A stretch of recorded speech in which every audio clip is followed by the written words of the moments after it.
Hello students, welcome to my YouTube channel. हम class +1 chemistry का chapter chemical bonding and molecular structure कर रहे हैं। हम जो है वो एमसीक्यूज की मदद से जो है वो कंसेप्ट को भी समझ रहे हैं। तो अब तक जो है वो हम इस चैप्टर के 120 एमसीक्यूज कर चुके हैं। अगर आपने अभी तक वो वीडियोस नहीं देखी है तो आप चैनल की प्लेलिस्ट पे जाके जो है वो उन वीडियोस को देख सकते हो, जो कि आपके लिए नीट एग्जाम के लिए या फिर आपके जेई एग्जाम के लिए या फिर आपके बोर्ड एग्जाम में भी जो है वो आपकी हेल्प करेंगे। तो आज हम क्वेश्चन नंबर 121 से स्टार्ट करेंगे, 121 से स्टार्ट करेंगे आज हम। और ये जो हमारे क्वेश्चन चल रहे हैं वो अभी हमारे क्वेश्चन हाइब्रिडाइजेशन के कंसेप्ट के ऊपर चल रहे हैं कि किसी मॉलिक्यूल के अंदर किसी एटम की कौन सी हाइब्रिडाइजेशन होगी, उसकी शेप कैसी होगी, ज्योमेट्री कैसी होगी। तो इसके ऊपर हमारे जो है वो क्वेश्चन चल रहे हैं। तो चलिए स्टार्ट करते हैं आज की वीडियो। आज की वीडियो में फर्स्ट क्वेश्चन है question number 121। The hybridisation of the central atom in ICl2 positive is, हमें जो है वो ICl2 पॉजिटिव में जो है वो हाइब्रिडाइजेशन बतानी है कि कितनी होगी। हाइब्रिडाइजेशन कैसे फाइंड आउट करते हैं ये भी मैंने आपको लास्ट वीडियो लेक्चर में बताया था। तो हमें क्या करना होता है, हमें सभी के वैलेंस इलेक्ट्रॉन काउंट करने होते हैं, फिर उसको जो है वो हमें 8 या फिर 2 से जो है वो डिवाइड करना होता है। तो ये लास्ट वीडियो लेक्चर में मैंने अच्छे से समझाया आपको। तो अभी भी हम दोबारा कर रहे हैं। हमें किसकी पता करनी है, हमें पता करनी है ICl2 पॉजिटिव की। अब आयोडीन में जो है वो हमारे पास वैलेंस इलेक्ट्रॉन 7 होते हैं, प्लस Cl में भी 7 होते हैं। 7 को 2 से मल्टीप्लाई करेंगे 14, और एक पॉजिटिव चार्ज होने के कारण एक माइनस करेंगे। तो 7 + 14 करेंगे 21, 21 में से 1 माइनस कर देंगे तो हमारे पास आ जाएगा 20। तो हमें करना क्या होता है, अगर हमारा नंबर 8 से बड़ा हो तो हमें उसको 8 से डिवाइड करना होता है। तो पहले इसको 8 से डिवाइड करेंगे तो हमारा जो ये हो जाएगा 8 × 16, और क्वेश्चन रिमाइंडर हमारे पास बच जाएगा 4। अब जो रिमाइंडर बचता है उसको हमें 2 से डिवाइड करना होता है। तो इसको 2 से डिवाइड करेंगे तो हमारा 2 आ जाएगा। अब इसके क्वेश्चन और इसके क्वेश्चन दोनों को जो है वो हमें ऐड करना है। 2 + 2 करेंगे तो 4 आ जाएगा, विच जो कि रिप्रेजेंट करेगा हमारी sp3 हाइब्रिडाइजेशन को। इसलिए हमारे पास ICl2 पॉजिटिव में जो I की हाइब्रिडाइजेशन होगी वो होगी sp3, यानी कि ऑप्शन डी जो है वो हमारा राइट होगा क्वेश्चन नंबर 121 के लिए। Next question number 122। Sulphur atom in H2SO4 has the hybridisation, हमें जो है वो सल्फर एटम की हाइब्रिडाइजेशन बतानी है H2SO4 के अंदर। फिर से जो है वो सेम ऐसे ही निकालेंगे, किसमें देखनी है हमें, H2SO4 में सल्फर की फाइंड आउट करनी है। तो वैलेंस इलेक्ट्रॉन हाइड्रोजन में 1 होता है, कितनी हाइड्रोजन है 2, तो 1 को 2 से मल्टीप्लाई करेंगे 2, सल्फर में 6 प्लस ऑक्सीजन में 6 को 4 से मल्टीप्लाई करेंगे 24, तो 24 + 6 करेंगे 30 + 2 32। तो ये 8 से बड़ा है तो इसको 8 से डिवाइड करेंगे, 8 × 4 = 32। तो सिर्फ 4 है, कोई रिमाइंडर नहीं बचा। तो ये जो है वो हमारा हो गया 4, जो रिप्रेजेंट करेगा वो करेगा sp3 को, यानी कि हमारी हाइब्रिडाइजेशन हो जाएगी sp3। तो इसमें हाइब्रिडाइजेशन होगी sp3। क्वेश्चन नंबर 122 के लिए ऑप्शन डी हमारा राइट होगा। Next question number 123। D orbital involve in DsP2 hybridisation is, जो हमारा DsP2 में हाइब्रिडाइजेशन में जो डी ऑर्बिटल यूज हुआ है, यानी कि हमारा इनर डी ऑर्बिटल यूज हुआ है, तो इसमें हमारा जो डी ऑर्बिटल पार्टिसिपेट करता है वो होता है DX² - Y²। तो इसके लिए हमारा आंसर हो जाएगा ऑप्शन सी क्वेश्चन नंबर 123 के लिए। ऑप्शन सी DX² - Y² जो है पार्टिसिपेट करता है DsP2 हाइब्रिडाइजेशन के अंदर। Next question number 124। The D orbital involve in sp3 डिहाइब्रिडाइजेशन, हमें बताना है कि sp3 डिहाइब्रिडाइजेशन के अंदर कौन सा डी ऑर्बिटल जो है वो पार्टिसिपेट करता है। तो ये आउटर डी ऑर्बिटल है और आउटर में हमारा DZ² जो है पार्टिसिपेट करता है। तो इसके लिए ऑप्शन सी राइट हो जाएगा क्वेश्चन नंबर 124 के लिए। ऑप्शन सी DZ² हमारा राइट आंसर होगा। Next question number 125। Which orbital is used by oxygen atom to form a sigma bond with other oxygen atom in O2 molecule. O2 molecule के अंदर एक oxygen जो है वो दूसरे ऑक्सीजन के साथ सिग्मा बॉन्ड बनाने के लिए कौन सा ऑर्बिटल जो है वो यूज करती है। तो जो ऑक्सीजन होती है, ऑक्सीजन मॉलिक्यूल के अंदर हमारे पास डबल बॉन्ड प्रेजेंट होता है, यानी कि हमारे पास जो ऑक्सीजन एटम हाइब्रिडाइजेशन यूज करते हैं वो यूज करते हैं sp2 हाइब्रिडाइज ऑर्बिटल। तो ऑप्शन बी राइट हो जाएगा क्वेश्चन नंबर 125 के लिए। Next question number 126। The maximum number of covalent bonds by which two atom can be bonded to each other. दो एटम्स को आपस में जोड़ने के लिए हम मैक्सिमम कितने बॉन्ड बना सकते हैं? तो दो बॉन्ड्स को आपस में जोड़ने के लिए हम मैक्सिमम ट्रिपल बॉन्ड बना सकते हैं, यानी कि हम मैक्सिमम 3 बॉन्ड्स बना सकते हैं दो एटम्स को आपस में जोड़ने के लिए। तो इसके लिए ऑप्शन सी 3 जो है वो हमारा राइट हो जाएगा। Next question, question number 127। The structure of IF5 can be best described as. IF5 जो है वो हमारे पास स्क्वायर पिरामिडल शेप होती है इसकी, तो इसके लिए ऑप्शन सी जो है वो हमारा राइट हो जाएगा। IF5 की शेप हमारी स्क्वायर पिरामिडल होगी। नेक्स्ट है question number 128। The geometrical arrangement of shape I3 negative are respectively. I3 negative में अगर हम हाइब्रिडाइजेशन देखेंगे कौन सी बन रही है? I3 negative. अब I के वैलेंस इलेक्ट्रॉन होते हैं 7, कितनी I3 है 3, और एक जो है वो नेगेटिव चार्ज है यानी कि 1 ऐड होगा। 7 3 जा 21, 21 को में 1 ऐड करेंगे 22, इसको 8 से डिवाइड करना है तो 18, 8 2 जा 16, पीछे रिमाइंडर हमारा बच जाएगा 6 को 2 से डिवाइड करेंगे तो हमारे पास आ जाएगा 3। तो अब 2 + 3 को ऐड करना है, इन दोनों को ऐड करना है तो हमारे पास आ जाएगा 5 यानी कि ये हो जाएगा DSP2 यानी कि हमारा जो शेप है वो है trigonal bipyramidal linear shape बनेगी। तो ऑप्शन ए राइट होगा क्वेश्चन नंबर 128 के लिए। Next question, question number 129। Which of the following structure is most expected for the XeOF4। हमें जो है वो बताना है इसमें से कौन सा जो है वो इसकी शेप होगा। तो अगर हम XeO4 में जो है वो हाइब्रिडाइजेशन देखें तो जिनोन की 8 वैलेंस इलेक्ट्रॉन, ऑक्सीजन के 6, फ्लोरीन के 7 होता है। 7 में जो है वो 7 को 4 से मल्टीप्लाई करेंगे 28 आ जाएगा। 28 + 6 करेंगे तो हमारे पास आ जाएगा 34 में 8 ऐड करेंगे तो 42 आ जाएगा। इसको 8 से डिवाइड करेंगे तो 8 5 जा 42, रिमाइंडर बचेगा। इसको फिर से 2 से डिवाइड करेंगे तो 1, 5 + 1 हमारे पास हो जाएगा 6 यानी कि हमारी हो जाएगी sp3।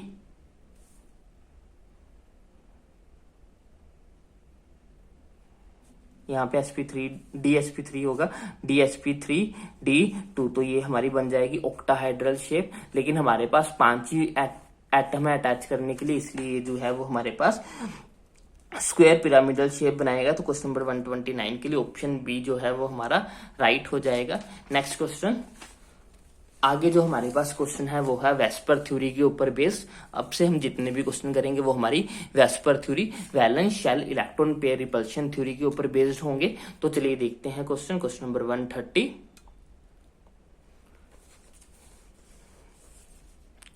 क्वेश्चन नंबर 130 है विच of the following statement about the repulsion between bond pair and lone pair is correct. हमें बताना है कि लोन पेयर और बॉन्ड पेयर के बीच की रिपल्शन के लिए कौन सी स्टेटमेंट सही है, हमें वो बतानी है।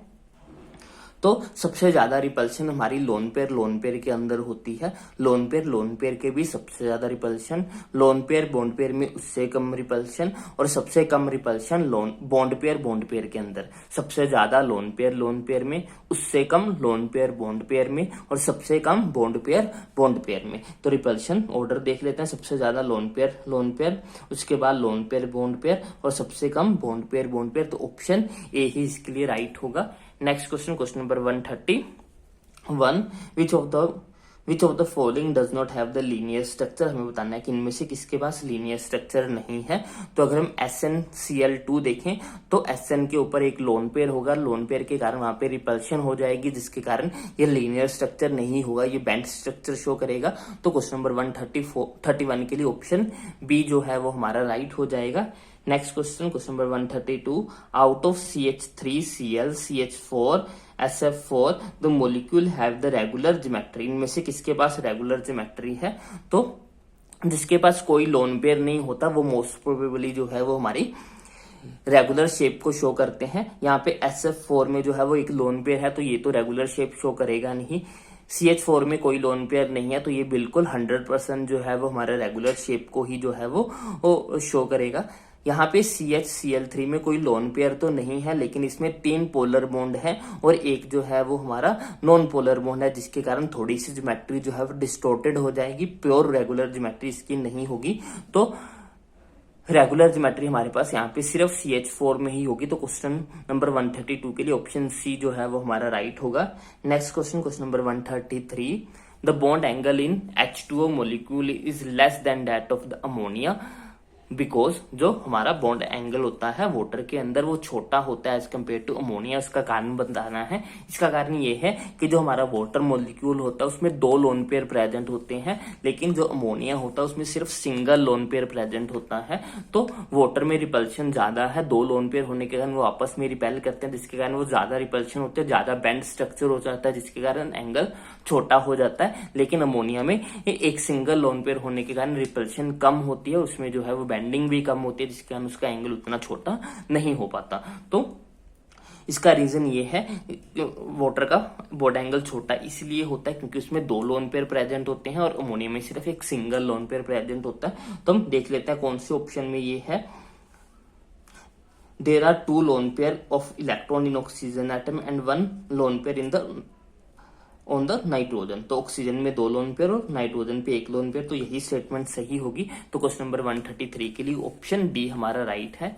Next question number 134, the bond angle in water is nearly 105 degree whereas bond angle in H2S is nearly 92 degree. This is because जो हमारा बॉन्ड एंगल है वाटर के अंदर वो 105 डिग्री का होता है, लेकिन जो हाइड्रोजन सल्फाइड है उसके अंदर बॉन्ड एंगल जो है वो 92 का होता है। इसका कारण क्या है? इसका कारण ये है कि जो ऑक्सीजन की इलेक्ट्रोनेगेटिविटी होती है वो ज्यादा होती है एज कंपेयर टू सल्फर। जितनी ज्यादा इलेक्ट्रोनेगेटिविटी उतना ज्यादा बड़ा एंगल बनता है हमारा। तो electronegativity of oxygen atom is greater than that of sulphur. तो ऑप्शन ए राइट होगा। क्वेश्चन नंबर 134 के लिए ऑप्शन ए हमारा राइट है। नेक्स्ट क्वेश्चन 135, तो correct order of the bond angle is, हमें जो है वो करेक्ट ऑर्डर बताना है बॉन्ड एंगल। तो बॉन्ड एंगल जो है वो 2 चीजों पे डिपेंड करता है, एक तो नंबर ऑफ लोन पेयर्स के ऊपर, सेकंड जो है वो इलेक्ट्रोनेगेटिविटी के ऊपर। जितने ज्यादा lone pair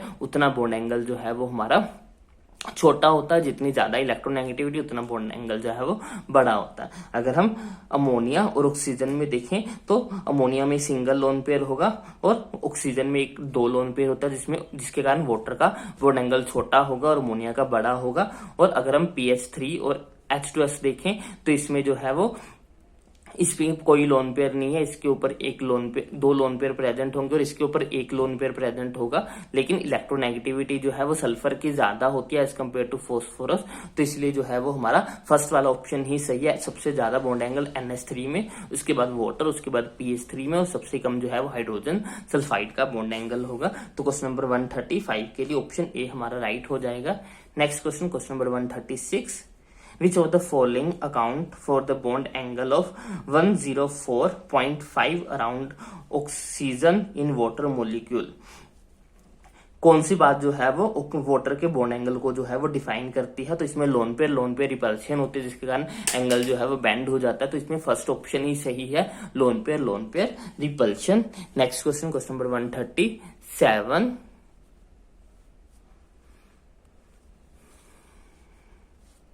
in which of the following species the angle around the central atom is exactly equal to the 109.8? ये एंगल जो है वो एग्जैक्टली टेट्राहाइड्रल शेप का एंगल होता है। तो हमें बताना है कि किसकी एग्जैक्टली टेट्राहाइड्रल शेप होती है। तो जिसमें लोन पेयर प्रेजेंट ना हो तो वो डिस्टोर्टेड नहीं होती, वो रेगुलर शेप होती है। तो SF4 में 1 लोन पेयर होता है, अमोनिया में भी 1 लोन पेयर है, NH4 पॉजिटिव में जो है वो कोई भी लोन पेयर यूज नहीं होता, कोई भी लोन पेयर नहीं है, इसलिए इसमें जो है वो एग्जैक्टली जो है वो एंगल बनेगा 109.28 डिग्री का। तो ऑप्शन सी जो है वो इसके लिए राइट हो जाएगा। Next question 138, which of the following has 1 lone pair of electron on the central atom? इसमें से किसके पास जो है वो 1 लोन पेयर है? हाइड्रोजन के ऊपर कोई लोन पेयर नहीं होता, मीथेन में कार्बन के ऊपर कोई लोन पेयर नहीं होता, NH4 पॉजिटिव का लोन पेयर यूज हो चुका है तो इसमें भी नहीं है, NCl3 में जो है वो 1 लोन पेयर होगा। तो क्वेश्चन नंबर 138 के लिए ऑप्शन डी जो है वो हमारा राइट होगा। Next question number 139, which out of the following structure expected to have the 3 bond pairs and 1 lone pair, किसमें 3 बॉन्ड पेयर होंगे और 1 लोन पेयर होगा। तो पिरामिडल शेप में जो है वो हमारे पास 3 बॉन्ड पेयर होते हैं और 1 लोन पेयर होता है, तो ऑप्शन डी राइट होगा इसके लिए, क्वेश्चन नंबर 139 के लिए। Next question number 140, a molecule have 7 bond pair around the central atom, the shape associated with the molecule, क्योंकि उसमें जो है वो 7 बॉन्ड पेयर प्रेजेंट है, इसलिए जो है वो हमारा ये पेंटागोनल बाय पिरामिडल शेप को शो करेगा। तो पेंटागोनल बाय पिरामिडल यानी कि ऑप्शन डी हमारा राइट होगा क्वेश्चन नंबर 140 के लिए। तो ये थे हमारे आज के क्वेश्चन। आगे के क्वेश्चन हम जो है नेक्स्ट वीडियो लेक्चर में करेंगे। आई होप आपको सभी क्वेश्चन जो है अच्छे समझ में आएंगे, और आपको कोई भी डाउट हो तो मुझे कमेंट सेक्शन में लिख सकते हो। अगर आपको ये सीरीज अच्छी लग रही हो तो आप इसको ज्यादा से ज्यादा प्रमोट करें ताकि मुझे मोटिवेशन मिले ऐसी और वीडियोस बनाने के लिए। Thanks for watching, bye bye, take care.